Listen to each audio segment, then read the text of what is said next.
Tapping అనేది నేరం కాదనేది ప్రజలు గుర్తించాలని బీఆర్ఎస్ నేత ఆర్ఎస్ ప్రవీణ్ కుమార్ చెప్పారు. దేశ రక్షణ, ప్రజల భద్రత కోసం ట్యాపింగ్ చేయడం సర్వసాధారణమన్నారు. ఇలా చేయొచ్చని చట్టమే చెబుతుంది అన్న ఆయన ఫోన్లు, ఈమెయిల్స్ ట్యాపింగ్ చేస్తున్నామని గతంలో మన్మోహన్ పార్లమెంట్లో చెప్పారని తెలిపారు.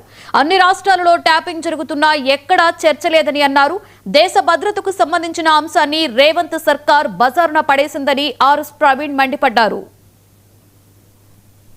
ట్యాపింగ్ అనేది నేరం కాదు అనేది తెలంగాణ ప్రజలందరూ కూడా గుర్తించాలి.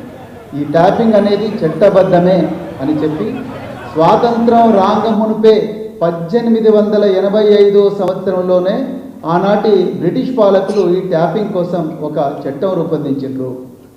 భారతదేశం స్వాతంత్రం వచ్చిన తర్వాత కూడా ఈ ట్యాపింగ్ కంటిన్యూ అవుతూనే ఉన్నది. దేశంలో ఉండే కేంద్ర ప్రభుత్వం, దేశంలో ఉండే రకరకాల రాష్ట్ర ప్రభుత్వాలన్నీ కూడా దేశ రక్షణ కోసం, అంతర్గత భద్రత కోసం, ప్రజల శ్రేయస్సు కోసం టెర్రరిస్టు దాడులు జరగకుండా, బయట నుంచి ఈ దేశం మీద దాడులు జరగకుండా, పహల్గాంలో మన జరిగిన దాడి లాంటిది కానీ, మన హైదరాబాద్లో గతంలో జరిగిన గోకులు, లుంబిని చాటు, లేకపోతే సాయిబాబా దేవాలయం మీద జరిగిన దాడి కానీ, లేకపోతే మావోయిస్టు తీవ్రవాదుల దాడులు కానీ, పోలీస్ స్టేషన్ల పేల్చివేతలు కానీ, రాజకీయ నాయకుల హత్యలు కానీ, ఇంకా ప్రజల మీద పెద్ద ఎత్తున వాళ్ళ ధన మాన ప్రాణాల మీద జరిగే దాడులను నిరోధించడం కోసం, అంతర్గత భద్రత కోసం, దేశ భద్రత కోసం ట్యాపింగ్ చేయవచ్చని చట్టమే చెప్తున్నది. ఇది నేరం కాదు.